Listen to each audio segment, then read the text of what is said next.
What's going on, everyone? Welcome back. FantasyTeamAdvisors.com, bringing home the bacon, MLB DFS video. It is Friday, TGIF. It is July 21st, and we are back with another breakdown.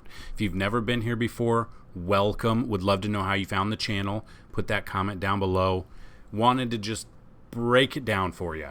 Anytime a video gets at least 50 likes, and you leave a positive comment and you're a subscriber on the channel, someone is going to win a free week of MLB DFS content brought to you by FantasyTeamAdvisors.com. Anytime a video gets 100 likes, we'll do the exact same thing, but someone's going to win a free month. If the video gets 125 likes, we're going to give a pass away for the rest of the MLB season. And if the video gets 150 likes, someone will win a lifetime pass brought to you by FantasyTeamAdvisors.com. So I know we can do it. This is the video. I feel it. Let's get this video to 150 likes. So I'm able to get this video out a little bit earlier. I am filming this on Thursday in the afternoon because the main slate is out already for Friday, because the main slate started so early on Thursday. So I wanted to bring this to you guys earlier. We're going to break it down. We're going to do exactly what we normally do. You guys have been loving it the way we've done it.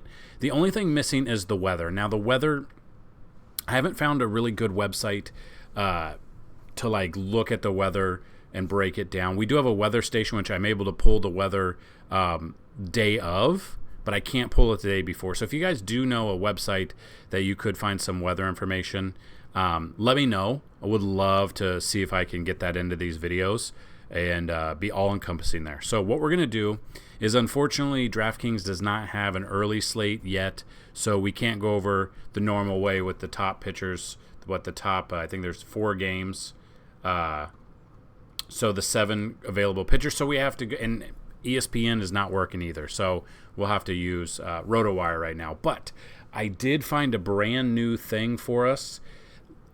I found a YouTube random comment picker. So all I have to do is put the video in, filter duplicate user, so you just leave one comment and that's it.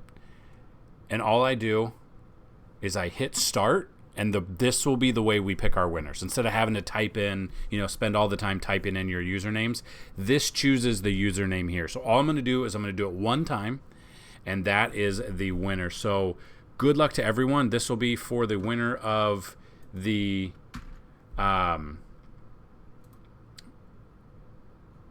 forgot to do the URL for the yesterday's video. So let's do that real quick. Put that in here. Do all that. Answer their question. That's 9. Get YouTube comments. 32 unique comments. Going to randomize it one time, and this will be the winner of the free week. Congratulations to Oriole Hagby. Guys, they have won multiple times. This is what I'm telling you. And it even shows the thing here. This is what I love. Giveaways. Congratulations yet again. Hit us up either on Twitter at advisors_team, or hit us up on our YouTube or our email, dfshelp1@gmail.com, and we're going to do this every single day. We get at least 50 likes, and I know we can get even more than that. So congratulations yet again. Let's start the breakdown. So we got the first game on the slate. Cardinals at the Cubs. You got Jack Flaherty versus Justin Steele. Flaherty, 57 plate appearances, 28.1 K percentage against the Cubs, 149 batting average here, and a 283 WOBA. And then on the flip side of that, Justin Steele, 63 plate appearances, 271, 19% there. Looking at Flaherty, looking at his home and away splits, he's way better on the road. And you really can't see this, can you? Yeah, I don't like this. We'll go over it. Now you can see it. His splits here, ERA on the road, 3.30. He's got 3 wins on the road. He's averaging 8 Ks per 9 on the road, which is 8.8, which is better than at home. So he does have a good matchup here. He's got good looking at his splits and everything. Not too bad. Trying to see if he's faced the Cubs. So he faced the Cubs on May 9th, had 15 Fanduel fantasy points. With 5 innings, gave up 3 earned runs, 3 strikeouts. So the strikeouts were down a little bit, but I don't mind him at all. Then we see Justin Steele on the other hand. I don't like how I have to do this because we don't have the full slate. But looking at this, we were against him. At first, we were with Steele in the video on Sunday, and then we went against him. We looked at a little bit more numbers. We looked at a little bit more weather and decided to get off that Steele train, and that's what we were looking at. So we got to scroll down. We got to find his splits here. Pretty good. I mean, at home, 2.98, 7.3. He is better on the road, but he's not striking out what I would like. He is walking more at home. I don't think I want anything to do with Justin Steele in the early slate. I don't think I'm going to play the early slate, but if I do, I think I'm probably only going to go with Jack Flaherty in this situation. So kind of looking into that. That's kind of my thought in this one. I won't be playing early. Let me know if you guys will be playing early, but I will probably just go with Flaherty, and I'll stay away from Steele here in this situation. And then the bats, it just depends. Like the right-handed bats. So Goldie, Arenado against Steele, I don't mind. Brendan Donovan, I don't mind. DeYoung. It just really depends on which lineup comes out. Then we got the Padres at the Tigers. You got Seth Lugo versus Reese Olson. Lugo, 11 plate appearance, hasn't seen him much. Some exposure to Seth Lugo, I don't mind. Because, again, it is the Tigers. They're lower on the end of the totem pole when it comes to decent teams that hit the ball majority of the way. Just kind of looking. Obviously, 11 plate appearances, hasn't faced them before this year at least. Looking at his splits away, he's got a better ERA away, 3.43 on the road, 8 strikeouts, K per 9. I don't mind that. I will have a little bit of exposure there. Reese Olson, never faced them before. This is where I would maybe get a little bit a tournament option for Reese Olson, just because coming in 1-3 record, 3.96 ERA, 40 strikeouts, so not a ton of strikeouts. Just kind of looking at his game logs, he's coming off 5 strikeouts, and he had against Toronto only pitched 2 innings, 5 innings. So it's very weird. His game logs are very weird. 5.1, 2, 5, 1.2, 5, 6, 3.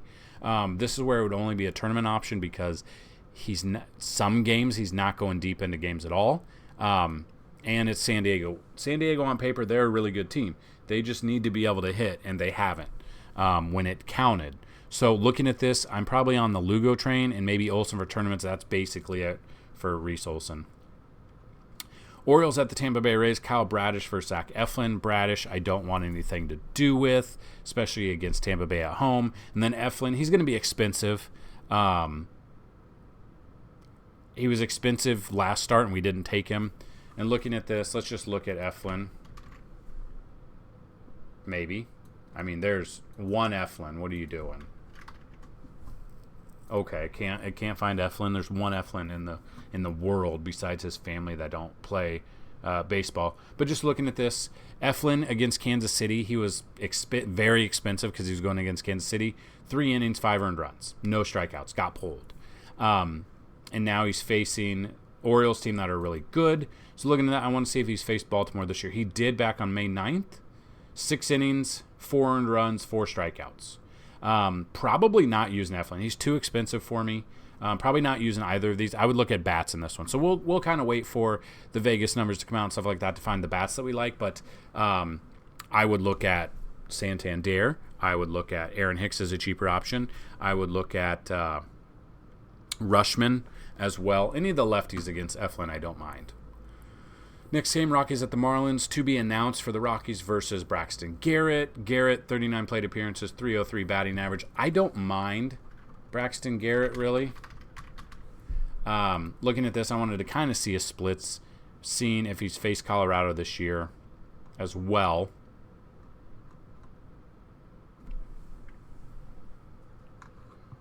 Looking at Colorado here, face them in Colorado. Obviously, we know the Coors effect. 5 innings, 2 earned runs, 3 strikeouts. Not too bad. Actually, did pretty good. 18 Fanduel fantasy points there, so that's not too bad. Coming off, against Baltimore, it's okay. He gave up 4 earned runs, 5 strikeouts, but that's a good Baltimore team. I honestly don't mind Braxton Garrett here against Colorado since it's at home for him. If we look at his splits, if you want to get a little bit deeper into that, his splits, he is worse at home, though, so that's something to think about. 5.28 ERA at home compared to 2.65 on the road. Little bit iffy on that one. Is striking out more at home, though. His splits don't make sense to me. I still think I would take Braxton Garrett against Colorado. Then we can jump right into the next one. We can jump into Alex Wood versus Jake Irvin. Wood, 33 plate appearance, 323 against Washington. 16 plate appearance, 231 for Jake Irvin against San Francisco. So let's just take a look at Alex Wood real quick. He's all the way down here, coming off of a not good game against Pittsburgh, and that was a plus matchup for him against Pittsburgh. 3.2 innings in there, 1 earned run, 3 walks. So he's not going deep into games. I wouldn't trust him at all, pretty much at all here. So looking at that, I'm probably staying away from Alex Wood completely. Then we can look at Irvin, probably not taking him either. Game logs, yeah. 3 innings there, 5 innings, 6 innings, -0.1, 9.1, 9.3. I'm out of there. I'm looking at bats. It really just depends on the bats I'd be looking at. We'll look at some numbers moving on when we get the BVP, when we get our projections out there. But yeah, for this game here, I'm not taking either of these. I'm taking the other side. So I guess if you're looking for San Francisco bats against Irvin, you could be looking at Conforto. You could be looking at Jock Peterson. You could be looking at Wilmer Flores, Lamont Wade Jr., I don't mind. And then on the flip side against Alex Wood, see if anyone's had success. Lane Thomas comes to mind. Candelario comes to mind against Alex Wood here.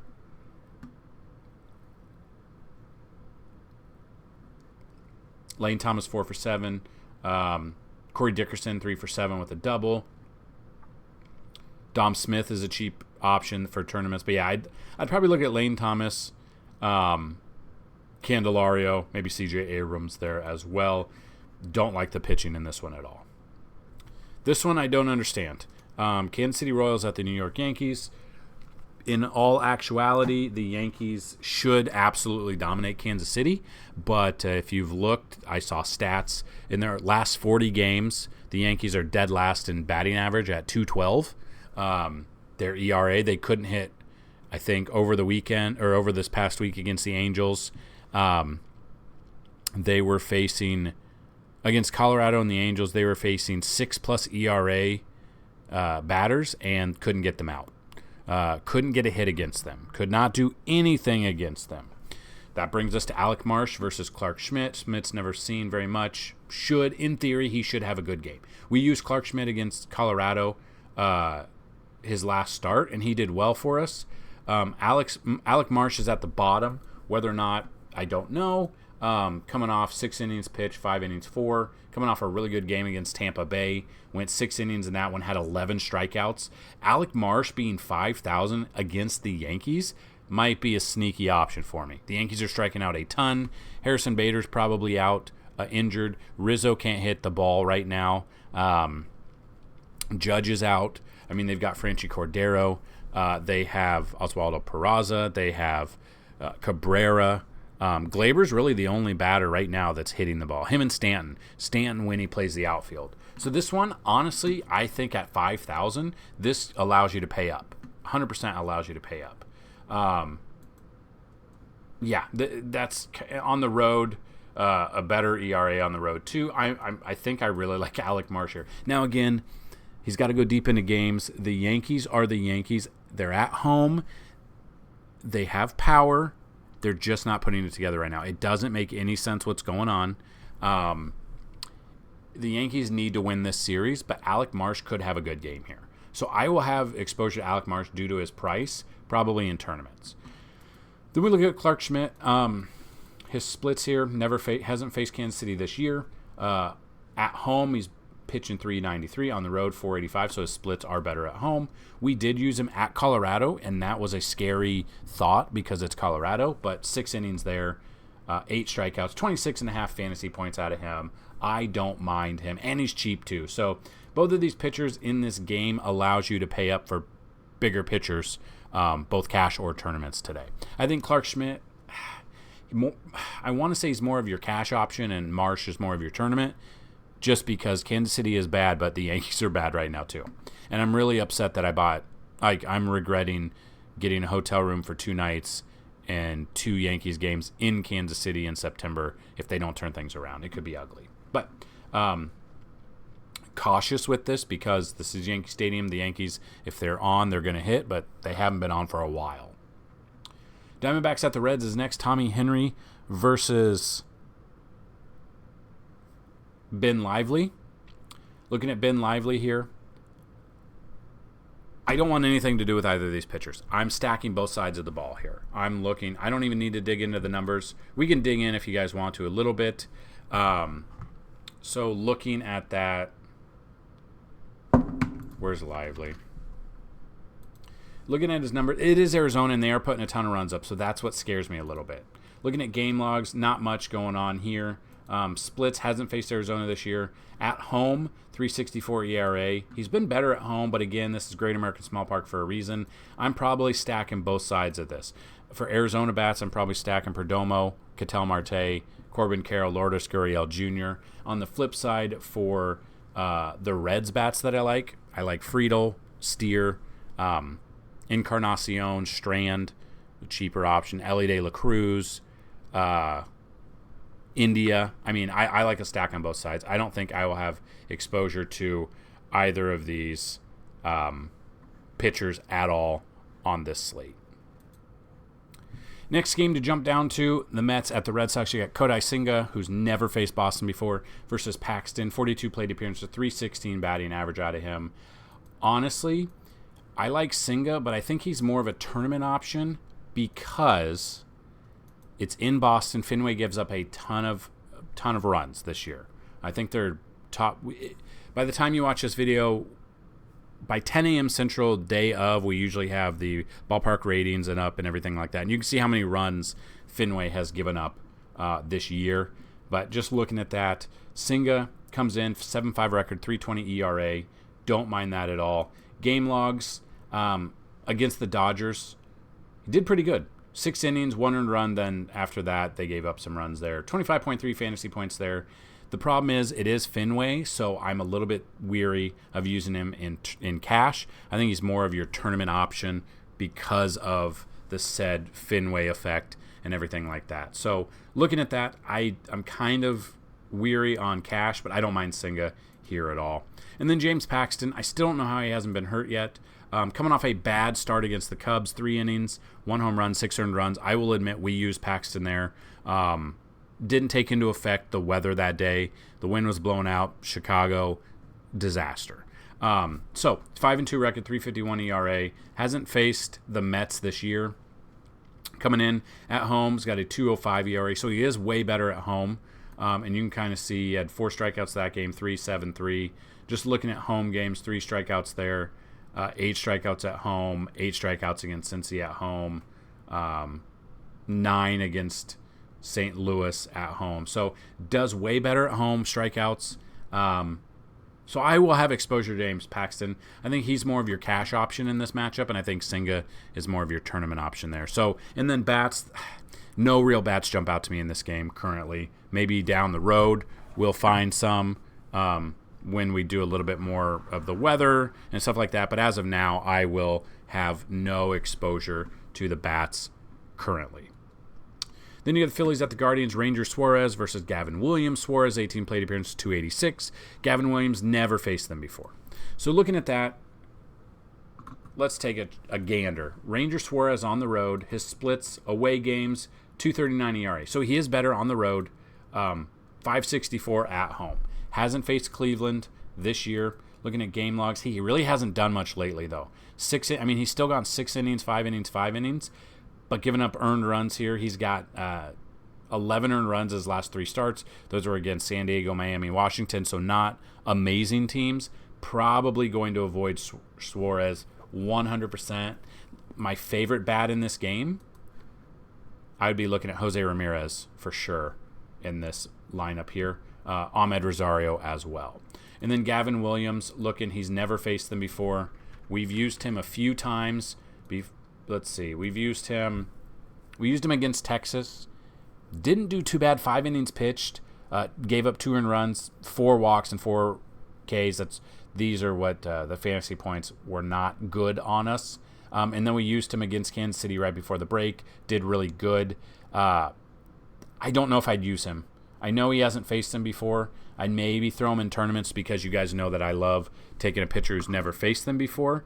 But I don't know if this is that day for me. So might be a little bit extra aware that Gavin Williams he is a cheaper option. Going up against Philly at home, okay, maybe tournaments, but I don't trust him at cash at all. Then you got the Dodgers at the Rangers. You got Tony Gonsolin versus Andrew Heaney. Gonsolin's only faced 2 of them, but the Rangers are really good. Probably like the Rangers a little bit more. I'm looking at Jonah Heim. I'm looking at Marcus Semien, Corey Seager, Josh Young there. Andrew Heaney, 68 plate appearances, 304 against the Dodgers. I don't trust Andrew Heaney here. I don't know how he's been pitching like he has been. But just looking here, Heaney at home, and this is the Dodgers team. He used to be on the Dodgers last year, I believe. Game log, 19.8 against Cleveland, but yeah, minus 4.7 against Washington. His splits, his home, 476 at home. I'm probably all in on stacking the Dodgers here. Mookie Betts, Freddie Freeman, even if it's a lefty there. Max Muncy, I don't mind. Chris Taylor. I'll find some cheaper options for the Dodgers. So I'm probably avoiding both of these pitchers 100% on the day. Moving on to the next game, White Sox at the Twins. Lance Lynn versus Joe Ryan. I think Joe Ryan is my favorite pitcher on this slate. I think I'm going to have him all over. That's why he's the picture of the article that you can find in the description and this video. Speaking of the article, looking at that. So we go through all this, but if you want to see the handful of pitchers that we like on the slate, and then about 3 to 5 plays at each position for batters, click the link down below. You will find that.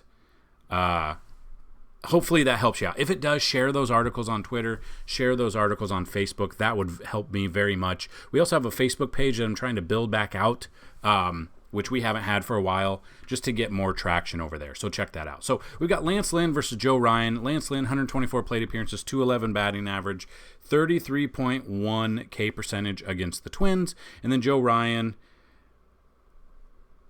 38 plate appearances, 235, striking out 26.3% of those batters.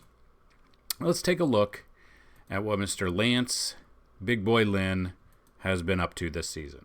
6-8 record, a bloated, just like him, 6.07 ERA out of him. Looking at his game logs, 14.6 against Atlanta. He had 36 against Toronto, so he's had a big game against Toronto. Then the Angels, 15.5, Boston, 16.6.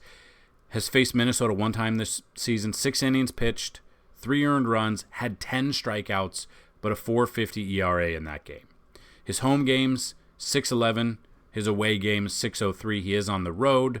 Looking at this against Minnesota, I want to see, was it on the road or at home? It was at Minnesota, which is where this game is at. Did have 10 strikeouts.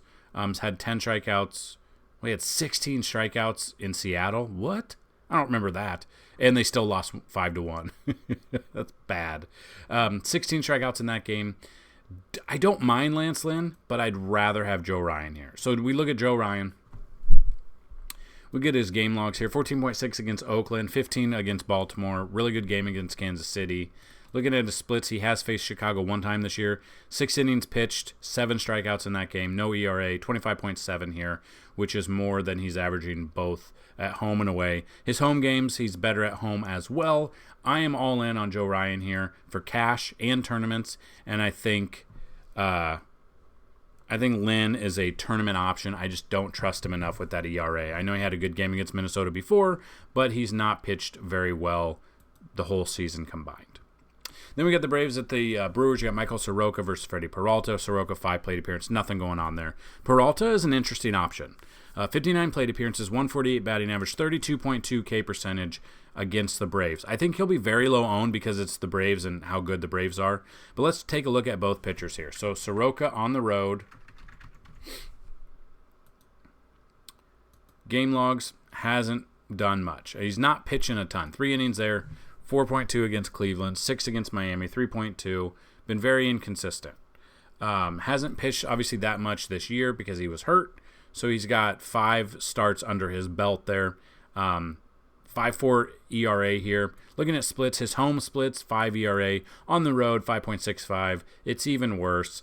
Probably don't want anything to do with Soroka here. Probably would be looking at the bats. So Christian Yelich, Willy Adames. Really will just depend on what Milwaukee bats are doing. If they've had success, we can just look at the hitters real quick. Yelich, I'm all in on. Willy Adames, I'm all in on. Wilson Contreras, again, though, those guys, that stack is going to be expensive. And then Owen Miller is a possibility we could be looking at. Maybe Terang. It just really depends. I think I'd probably be looking at these three, maybe Owen Miller, maybe Naquin if he gets in there. But he is not even on the team.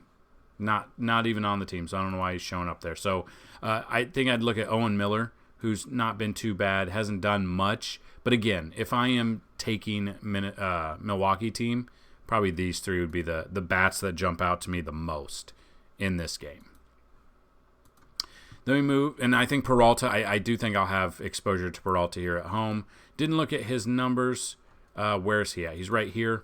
Looking at this, game logs, coming off a really good game at Cincinnati. Looking at splits, he hasn't pitched against them this year. His home game's 388. He's way better at home than he is on the road.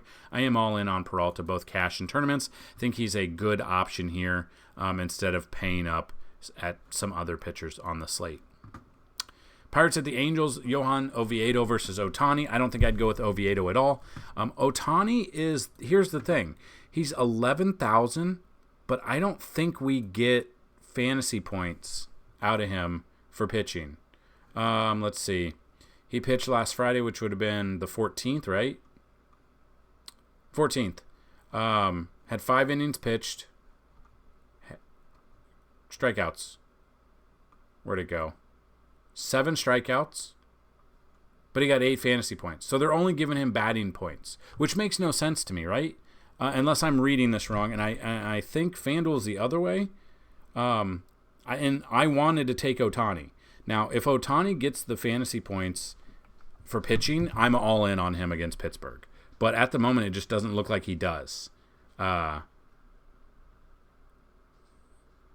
all, right? Eight fantasy points there. Why would he give it?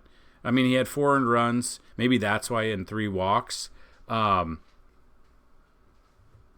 If Ohtani does get the points, I love him as the number 1 pitcher here. So kind of get some more information. But again, he's 11,000 for a reason. He's got I think he's going to be the most owned pitcher on the slate, where we could pivot down 400.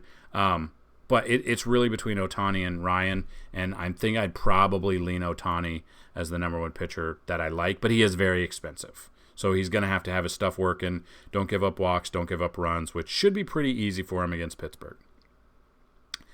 Astros at the Athletics, Framber Valdez versus J.P. Sears. Again, you guys know, take a pitcher against Oakland in Oakland, and you're usually having a good time. Framber Valdez, 59 plate appearances, 192 batting average, only 16.9 K percentage against this team. J.P. Sears, I'm not looking at him. Probably looking at Astros righty bats here. But if we look at Valdez, he's the second highest pitcher on the slate. Looking at his game logs, he faced Oakland twice this year. Trying to see, I think one was in Oakland, right? Let's see.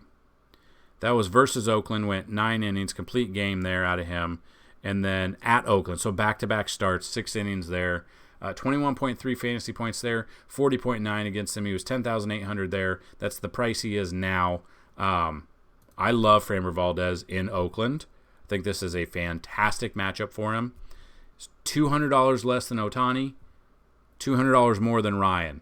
So obviously he's a cash option. If you got to get creative, I would avoid him in tournaments because, again, you got to get creative. But you can pay up for Ohtani at 11,000 and pay down for Marsh at 5,000, and that's basically, I mean, that seems like a cheat code, with Marsh being a very, very cheap option against a Yankees team that's struggling right now. And you can afford Framber and him. You can afford Ohtani and Marsh as well. And then the final game, Blue Jays at the Mariners. You got Yusei Kikuchi versus Bryce Miller. Kikuchi, 30 plate appearances, 250 batting average, 16.7 K percentage against Kikuchi. or against the Mariners. And then Bryce Miller has never faced them before. So looking at Kikuchi here on the road in Seattle, looking at his game logs, up and down. I mean, 7,700 against Arizona. They're a really good team. We know that they hit the ball well. He only had 3 walks, 4 strikeouts, 1 earned run, but only 12.3 is 7,700. Against the White Sox, they're not a very good team. Gave up 4 earned runs, 4 strikeouts, 6.5, 8.4 there. Obviously a good game against Oakland because most teams have good games against Oakland. Kikuchi hasn't faced the Mariners this year. At home, 369. Away, 453. He's very bad on the road. The Mariners, I kind of like the Mariners righty bat. So I'm looking at Eugenio Suarez. I'm looking at Julio Rodriguez, Teoscar Hernandez for some of those bats there. And then if we look at Miller here, you got Bryce Miller. Game logs, not too bad. I mean, he's 91. He's kind of expensive. 9,100 here, 17.7 here, 14.3 there, 6.4. Looking at his splits, home games 284, away games 485. Has more strikeouts, 35 strikeouts at home and 23 on the road. Against Toronto, I don't mind Bryce Miller as a tournament option, but he is 9,100. That price might be a little bit too rich for my blood, but we'll kind of see. If I take a picture around his price, I'm looking at Peralta. If I'm taking other ones, like let's just build a lineup real quick. Let's see if you guys like this. I don't know if we'll do this every time, but Ohtani's got a great matchup against Pittsburgh. Framber Valdez has a good matchup. Then we could go down to Alec Marsh. So then you kind of look at that. You look at 11,500, and then what stack do you guys like the most on this slate? So we could be looking at what players are here. Just depending on the stack you do like. If you wanted to go with an Arizona-Cincinnati game stack, depending on the 5-2 game there, we could be looking at hitters. We got a little bit of weather concern from New York and Boston. But if you want to look at Arizona-Cincinnati, like we said, and you want to see Elly De La Cruz is a switch hitter, so it shouldn't really matter there. He is expensive, and he hasn't done a ton lately. So if we avoid him, you go Corbin Carroll against Ben Lively. I don't mind that. McLean, a little bit cheaper option. I mean, he's still 5,700. Had a bad game there, but he has double digits there. So let's draft him. So we're kind of, and this is not 100% what we're going to do, but this would be if I'm, doing a stack here. So Ketel Marte, which I can't do. I think I would probably take Ketel Marte a little bit cheaper than McLean there and just look at some hitters. So we got catcher and first base, just depending. Stevenson, a righty against a lefty here. He's a 4,200. Let's go Stevenson there.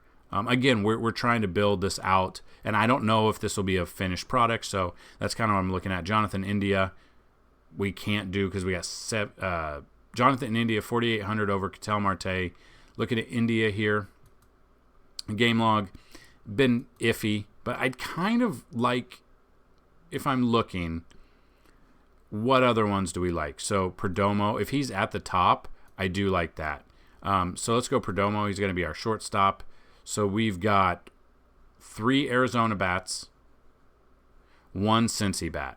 So then what other ones are we going to look at here? We're going to look at Senzel, third base outfield. Game log, not done much. Cheaper option at 3,500. Game logs, not liking the game logs too much here. Spencer Steele, third base or outfield, or Spencer Steer, third base or outfield. You could be like that.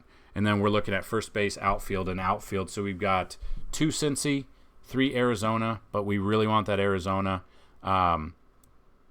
Depending, I don't mind Lourdes Gurriel Jr. here. McCarthy you could be looking at.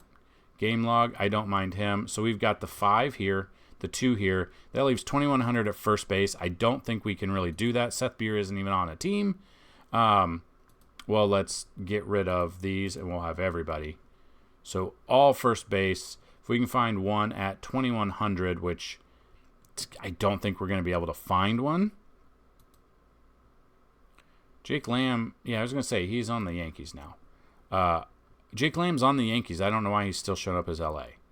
But yeah, I don't think we're going to be able to find what we're looking for in that. So then we've got to just kind of build around. So that's kind of my thought process if you wanted to go an Arizona-Cincy stack, or depending on how you want to go, what stacks you like. With the size of this slate, you're looking at the majority of taking a team down or taking like a big tournament down is a 5-2 stack. So depending on what stack you like the most, that would be your 5, and then your secondary stack would be your 2, depending. Right now we've got Stevenson and Steer, but if we wanted to go away from Steer and you just wanted to go one Cincy bat there or get rid of Cincy, I really do like Arizona as one of my stacks today.